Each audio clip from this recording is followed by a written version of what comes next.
The Knight. A unit that serves multiple purposes, from raiding, securing map control, and attacking your opponent, but it comes with a hefty price tag. It's such an interesting unit because even pro players don't agree which one is the best. So let's pull up the stats, the battles, the buffs, and more to find out what is truly the strongest and the weakest knight in the game.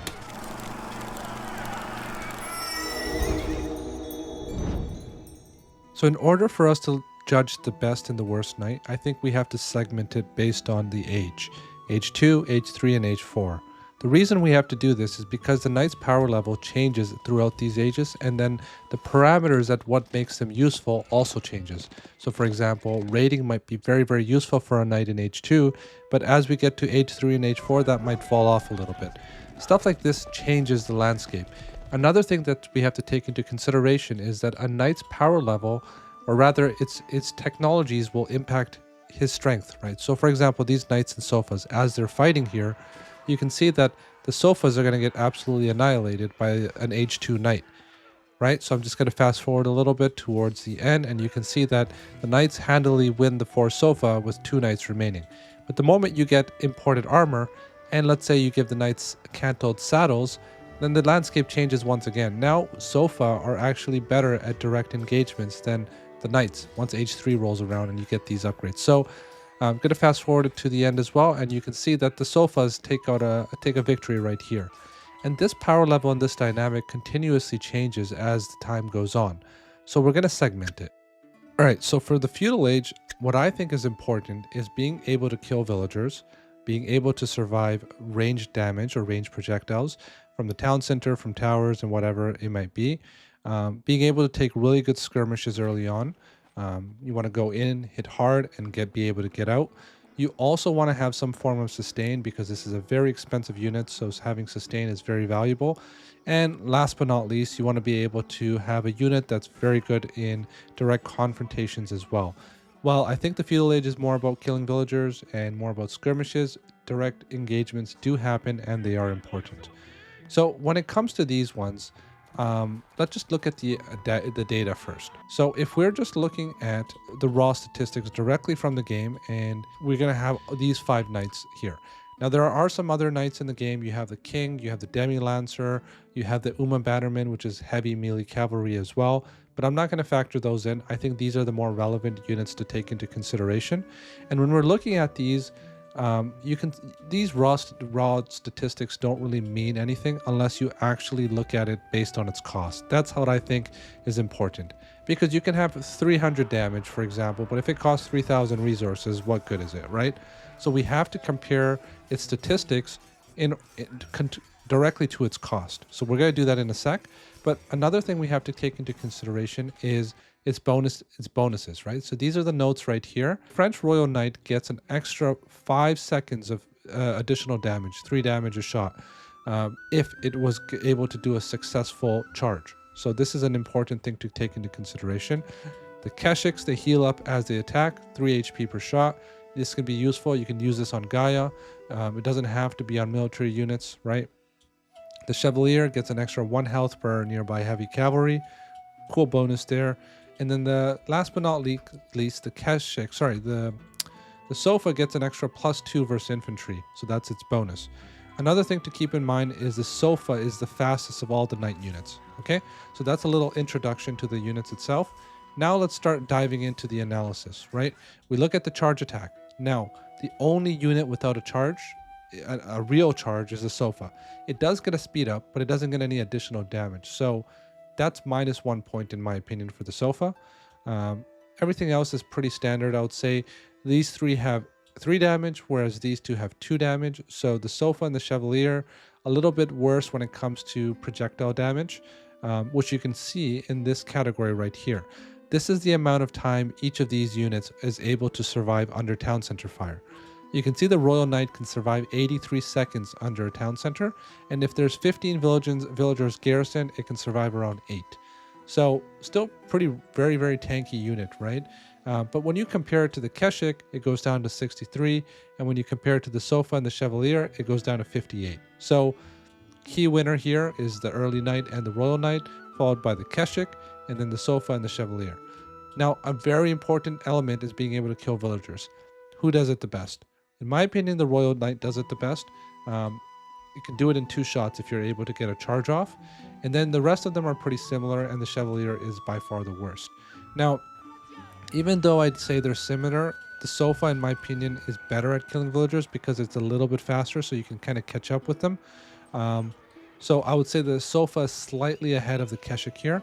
And I also don't think the Sofa is that far behind when it comes to time under town center, because since the Sofa is faster, it can kind of get away from harm's way, whereas the Keshik would be a little bit harder for you to get out of the town center fire. So Sofa, I think, it's still pretty much neck and neck with the Keshik, and the Chevalier is behind both of them in my opinion.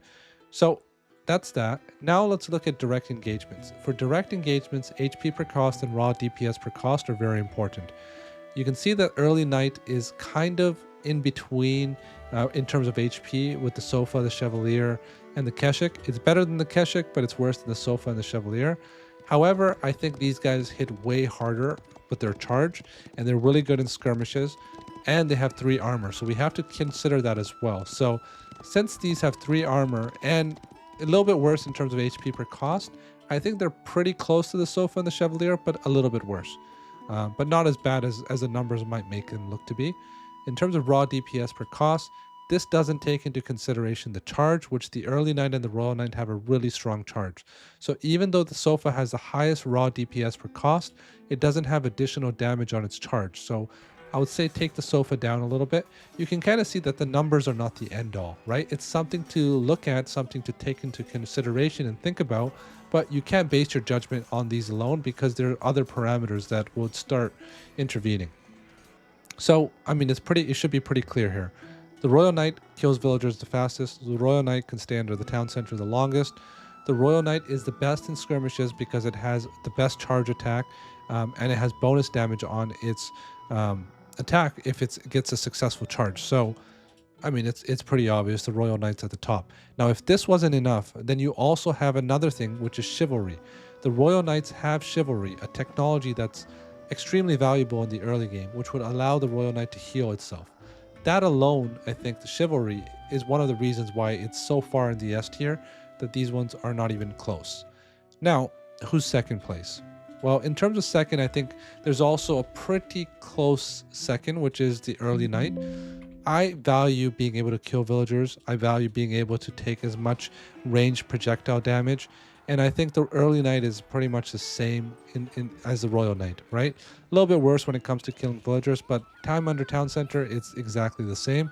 I think if I was able to choose from these 4, which one I would choose would probably be the Royal Knight. So I'm going to move it up to the A tier. Now, I also think I would take the Sofa in a lot of instances as well. And I'm going to put the Sofa in right below the early Knight. And the reason why is if we look at this, right? I told you the Royal Knights and the early Knights do the best under town center. They have the best, they're really good in killing villagers, but the Sofa is not that far off. And the reason why the Sofa does so well in these parameters as well is because it has more speed than the rest of the Knights. Now, the one thing that the Sofa, in my opinion, takes a lead over these is being able to have better direct engagements. It has more HP per cost than the early Knight and the Royal Knight, and it has pretty strong raw DPS, right? It's especially versus infantry, it's just a powerhouse. So if we were to change its attack from right here, 17, and we were to give it 19, you can see, because that's the bonus it would get versus infantry, it would be so far above the rest of them, right? So it does a lot better versus infantry. It has really good survivability when it comes to its HP. And then next up, I think what I would take, is the Chevalier. I personally am not a big fan of the Sofa, and I'm going to compare these two in a sec, but I think the Sofa, I'm not a big fan of the Keshik. So I'm going to put the Keshik in last, and I'm going to put the Chevalier second last, and let's take a look why. So let's go over here in this direct melee comparison table. I'm going to put the Keshik on the left-hand side, and the Chevalier is already there on the right. You can see if we're using them on the same cost basis, it would be 17 Keshiks and 20 Chevalier. 20 Chevalier is way higher in the HP dynamic, and it's also way higher in the damage dynamic. Now, if you're thinking about it, these Chevalier would get an extra 20 HP just because you have that many in the fight, right? Because that's their bonus. So it would go up to 180 HP. And this is like insane if you think about it, because now it's going to be roughly 50% more HP than a Keshik. And its damage is higher than a Keshik as well. Now the Keshik is not absolutely terrible. I just don't think it's... I mean, I would still use the Keshik if I was a Mongol player. It does have good sustain, being able to kill Gaia or whatever for 3 HP a shot. But I just don't think it's that good. I don't think the Keshik is a great unit. I think it synergizes well with Mongols in some aspects, like with the Khan and with the trade and whatnot. But if I were to pick, I think I would pick my knights in this list right here. Alright, so in the Castle Age, the dynamic kind of stays the same, where you're still fighting for relics, you're fighting for sacred sites, you're going to be doing some raids, but now there's bigger emphasis on taking a decisive engagement and winning the game right on there, right? So this is where I would put combat stats more at the forefront instead of the other elements we talked about in Feudal. And one of the civilizations that I think is very underrated and has one of the best knights in the game is the Ottoman Knight. Now, why is the Ottoman Knight so high up the list? Now, I want you to take this into consideration. The Zushi Cavalry tech bonus gives it 20% attack speed. The Ottoman meter allegedly says 15%, but when we look at these two figures on the knights itself, you can see that the Ottoman Knight attacks faster. Now, you might be asking yourself, well, it's probably only a couple points off. Does that make a difference? But yes, it makes a huge difference because the knight's damage is so high up there, and that's why this is significant. And the other question we might be asking ourselves is, if the Zushi Cavalry says 20% and the Ottoman meter says 15%, which one is correct and which one is wrong? That's a question for another day, but something to take into consideration. The Ottoman Knight, bear in mind, doesn't have any special text or whatnot, but it has the meter. And the meter would give it not only speed, but it gives it attack speed. And one of the coolest or most important things about knights actually is that attack speed is it's even more important sometimes than attack damage and HP, because the Ottoman Knight gets a buff by the meter attack speed, and you can see that in a lot of the B-roll footage that I'm going to have be playing, the Ottoman Knight actually wins against every other knight on this list except for one. That one being the Japanese Samurai. Now the Japanese Samurai and the Ottoman Knight go head on head quite a bit. There was a lot of RNG. Sometimes the Ottoman Knight wins, sometimes the Mounted Lancer wins, but the Mounted Samurai rather would win if you get an extra +1 damage. Most of the times, if you get the +1 damage and the Uma Batterman of course is alive, then you'll start winning these engagements. However, the Ottoman Knight still is insanely strong because the Ottoman Knight gets 1.87 speed. It's so fast. It can travel faster than, I believe, a horseman or close to a horseman, and it can just traverse the entire map and it can fight wherever it wants. So a lot of these units, for example, the Templar Brothers, which we're going to talk about soon, has more HP. The Cataphract has more HP, but the Ottoman Knight, despite not having more HP, it gets to choose the battles it wants to fight because it's so fast. If it's under a town center, it can get out of town center rage pretty quickly. If it doesn't want to take an engagement, it can leave. That's why I'm putting the Ottoman Lancers so far up, and the Mounted Samurai is obviously up there as well. These two go pretty much neck and neck. Now, one of the civilizations, or one of the knights that I think gets a lot of love on Reddit, and a lot of players love this knight, but I don't think it's that good. It's the Gilded Knight. Now, let's just compare the Gilded Knight, for example. Let's say the Gilded Knight is being compared to just a standard Lancer, and you can see it's basically a 2-for-1, right? It's half the cost. A knight is half the cost of a Gilded Knight, so it's 2-to-1. But if you look at the stats, the total HP favors the actual generic knight. So it has more HP and it has more damage, which is kind of insane to think about, right? So even though it's double the cost, it doesn't get double the stats. Now it does perform kind of well in some instances, but when I just tested this versus an Abba Knight, the Abba Knight, which is generic, vanilla, doesn't have anything special going for it, actually beats the Gilded Knight. Now the Gilded Knight does beat the Cataphract, so let's pull up the Cataphract right here. The Gilded Knight actually has more worse stats rather than the Cataphract, but it actually wins. And this is important to note because this right here doesn't factor in a charge. And the fact that it doesn't factor in a charge means that this is one of the reasons why the Gilded Knight does better than the Cataphract. The Cataphract having no charge is a major liability. Now the cataphract is going to be used in different ways, but since we talked about it already, the cataphract is not something that you can really raid with that well because it doesn't have a charge. It's not something that you can contest a lot of relics and sacred sites with as well. It doesn't do as well in small skirmishes as a result, but it does really good in one thing, which is it's able to do well in head-on battles because of its HP, especially when you pair this with Hippodrome and you have archers behind it, so the longbowmen. That's when the cataphract truly shines. So I think that's why Marine Lord, in the beginning of this video, you saw that he favors the cataphract. It's for those elements. It's the fact that it has really good synergy with the rest of the kit that Byzantines have. But overall, as a knight, I don't think it's that good.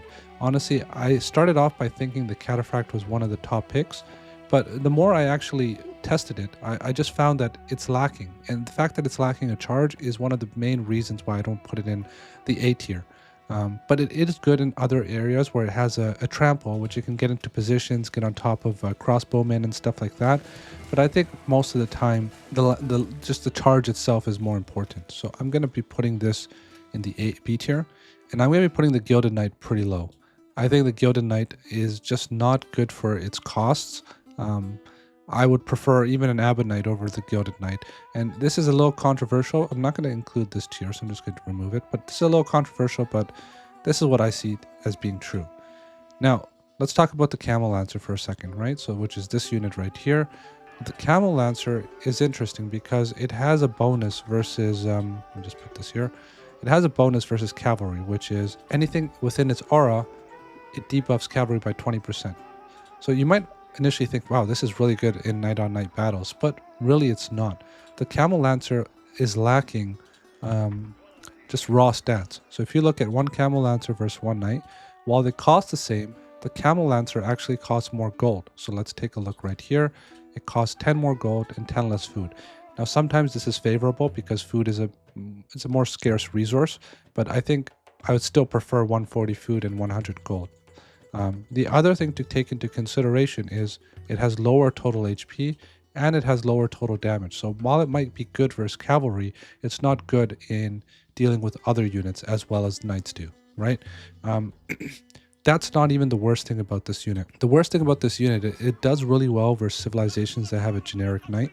So think about Abbasid, think about Delhi, for instance, early on. Now the Delhi has an upgrade, but we'll talk about that later. But anytime you have an unupgraded knight, the Camel Lancer does well. Camel Lancer does very well versus the Sofa as well. When the Sofa is fully upgraded with the imported armor, it becomes kind of like 50-50. Well, I'll say 60-40. Camel Lancer still wins most of those engagements. But the fact that it has lower base stats, the fact that it actually starts losing to most of these knight units when the knight units get some sort of upgrades, is one of the reasons why I don't really rank this that highly. I would rank this a little bit above the Byzantine Cataphract, and the reason being is it has an extended charge, which actually is very useful when it comes to raiding. This can charge double the distance, I believe, as regular units do. So that's that. Now, another fan favorite is the French Knight. And initially I had the French Knight in S tier in the Feudal Age, but when it comes to the Castle Age, I don't think it's lacking a lot of its allure. And the reason why is the attack speed on Ottoman and the deflective armor and the Uma Bannerman on the Mounted Samurai, I think, make these two units S. Now, the French Knight has cantoed saddles, which gives it plus 10 damage after a charge, but from my testing, once armies become too large, you're not even going to benefit from this as much. It's good when armies are somewhat small and you can get the full charge off on all your units, but the larger the armies get, the less impactful cantoed saddles is. Still a good upgrade, and still, if you get the charge off, it's cool, but it's only 5 seconds. It's not really it's not sustained for that long. Now, Chivalry also kind of falls off. It's still useful. It's still good, don't get me wrong, but it falls off because a lot of these knights are going to be able to have monk support, right? Or imam support, or whatever the case might be. They have healing in other areas. So that's why I put the French in A tier. There's still a lot to go through, so I'm going to go a little bit faster here. Fushi, I think I put it above the French Knight, and this is going to be controversial once again, but Fushi has a really good upgrade, which is Dolly horses, I believe. It says, the tooltip says it's 20%, but it's not 20%. It's actually bugged. This is a 15% attack speed upgrade. So if you look at the Ottoman knight, and I put the Ottoman knight against the Fushi knight. The Ottoman knight wins. Now the Fushi knight against the royal knight from French, the Fushi knight actually wins most of these engagements. Now there is RNG, but I would say it's like 70-30 for the Fushi knight over the French knight. And that's why I think this one I would put at the top of the A tier. The Rus knight is definitely not going to be above the French knight. Once you get Boyar's Fortitude, you start beating the Camel Lancer, or you come close to it, I would say. And you are, in my opinion, it is a better knight than the Cataphract. So I would put the Rus knight in the bottom of the A tier. And now the Keshik. I also think the Keshik is one of the worst knights in the game. I still think that it has nothing really special about it. Let's scroll down for a second. Let's put the Keshik up against a generic Lancer. You can see that in terms of HP it's lower, in terms of damage it's lower, and the upgrade it gets for step horses, which is it gives it an extra 10% or so attack speed, it's not even that impactful. When I put these two units up against one another, the Lancer Knight just annihilates the Keshik, and that's not even comparing it to some of these other heavy units or top tier units. The Keshik falls off. Now the Keshik synergizes with some of Mongo's kit rather. Step Redout gives you a lot of gold. If you have trade, it's really good in terms of that as well. It's a good unit to actually put excess resources towards, but I don't think it's anything significant. That's why I put it at the bottom of the C tier. The Ammonite doesn't have anything special going for it. I still think it's better than the Keshik. I think it's better than the Gilded Knight. The Delhi Knight gets honed blades, which gives it +3 attack. I think the Delhi Knight is around the same level. I would say maybe a little bit below the Cataphract. It's a generic knight with one upgrade that you can get. It synergizes really well with the Imam play from Delhi once you get all the scholar upgrades rather. So I think it's kind of a toss-up between these two. I don't know which one I would prefer. I think I would prefer the Delhi Knight with honed blades over the Cataphract, but since that takes a little bit of time, I think this is kind of what I believe to be true. The Chinese Knight, kind of like the Ammonite, it's pretty generic. I don't think it's anything special going for it. The cool thing is you're able to spam these out because you have a really strong economy, but that's not the point of this tier list right here.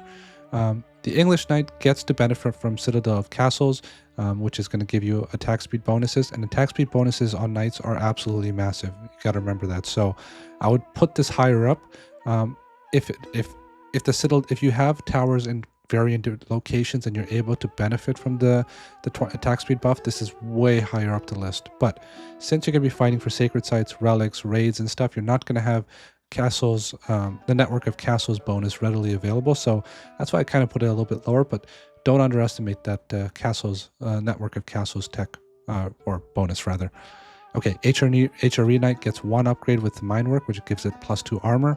I still think Honed Blades is better, but this one is still better than these generic knights over here. Going back to this list, I do think I put the Keshik below the OOTD Knight. I think it's still the worst knight in the game. Now these are very interesting. Now this one here is not a generic knight. So this is the, what's the civilization name? I'm drawing a blank right now, but this knight is better than a lot of these knights. It has one extra tech, which is Collar of Esses, and it's House of Lancaster, sorry. So this gives you +5 bonus damage, right? But the only issue is it's tied to a landmark that most people are not going. So it is really good in knight-on-knight battles, but usually most people are not going for that landmark. The other thing is, even with the +5 bonus damage against heavy units, the Fushi cavalry from my test still beat it with the attack speed bonus. So I would say that with that technology, it's probably way higher up the list. But since that landmark is not generally used that much, I think I put it a little bit lower. Now the Sofa is something very interesting I find, because the Sofa has some of the best stats on paper. So if I look at the Sofa and I compare it to a generic knight, it has way more HP, has way more damage. It's a very good knight, especially with imported armor. You get 5 armor, which is really good. Makes it really tanky. The only issue is it doesn't have a proper charge. It has the same attack damage on a charge. Also from my testing, a lot of the times the charge was bugged, because it does the charge and then there's a delay before the next attack. You don't even want to charge sometimes. And the Sofa versus the Camel Lancer is slightly below the Camel Lancer, which is interesting. Now the Sofa, I used to put it really high up, but then the more testing I did, the more I realized that initial charge is so important. right? However, the sofa synergizes really well with the Malian kit. They get a lot of gold. And on top of that, the sofa is one of the fastest units here, right? It has 1.72 speed. It's slower than an Ottoman with the meter, but it's still really fast. I would pick the sofa over most of these knights right here. And I would put it in the bottom of the A tier. And this one is a really interesting knight, which is a Templar Brothers. Let me just pull up the stats. But if you look at the Templar Brothers stats, it's 20 extra resources. So it's 20 extra, it changes it. So it's less food and way more gold. It's 260 resources, but instead you get a whopping 275 HP over a regular knight. So this is kind of huge. So let's go down here to our comparison list. In terms of its actual, it would be 12 Templar Brothers versus 13 Lancers. And it has way more HP. It has a little bit less damage, but this doesn't factor in the charge, right? And it has less damage because this one has an extra unit involved, right? But the Templar Brothers has such a cool technology, and at first I didn't think this was really that important. It's Rule of the Templars. This gives +2 charge damage per nearby charging heavy cavalry. I think this is even better than the French one because you're going to completely decimate an entire front line with this charge.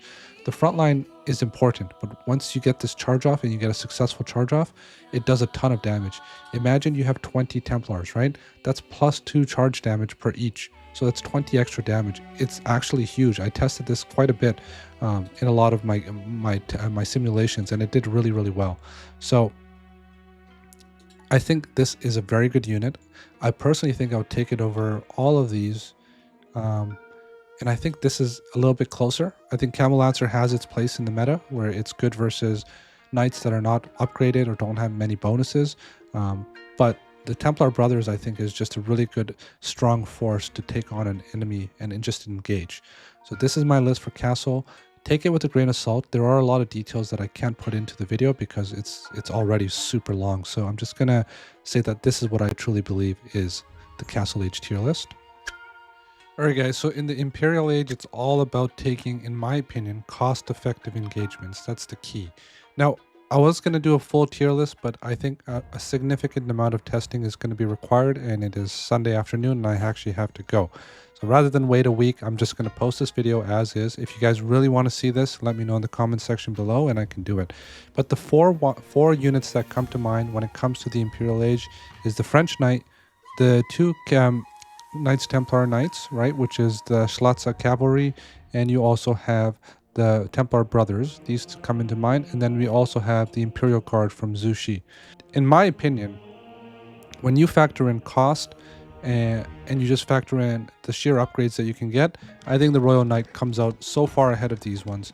And it's strange because when you look at the raw stats, the Schlatza Cavalry stats on paper are absolutely insane, right? You got like one of the best units in the game, probably, if not the best unit in the game.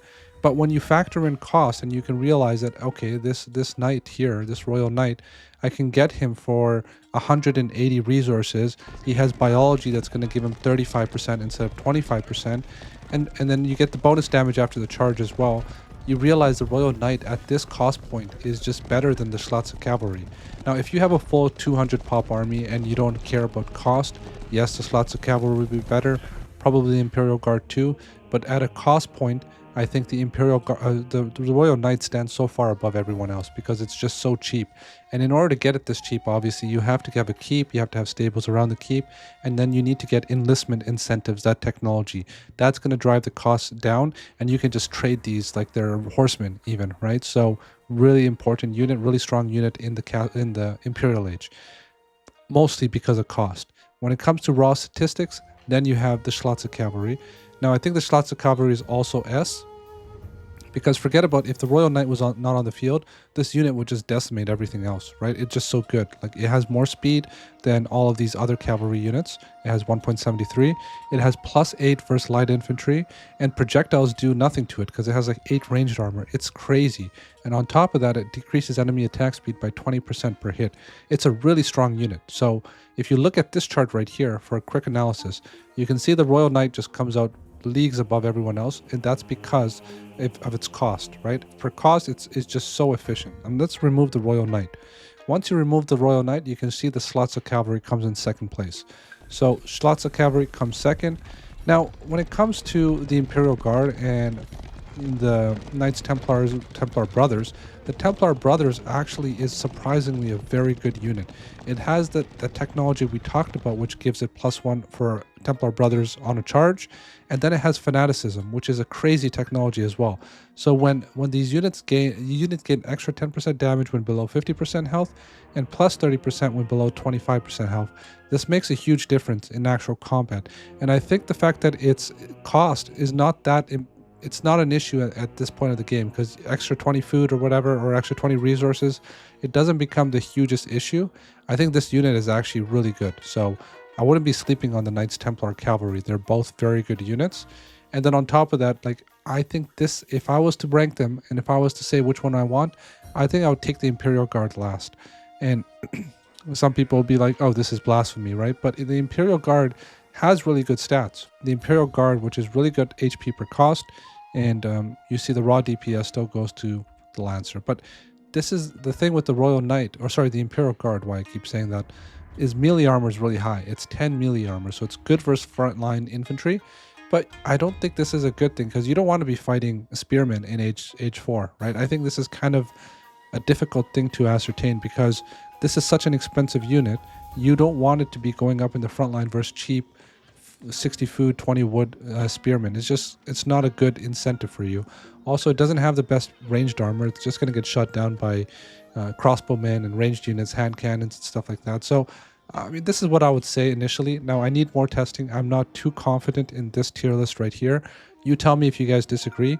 But that's it for now. I hope you guys enjoyed this video. I spent a lot of time making it, taking time out of my practice just to make these videos for you guys. I am learning a lot as well, which is why I wanted to share it. You know, whatever I learn, I might as well share it with the rest of the community. But if you guys can do me a favor, hit that like button, hit that subscribe button, and I will see you guys in the next video. Take care. Bye.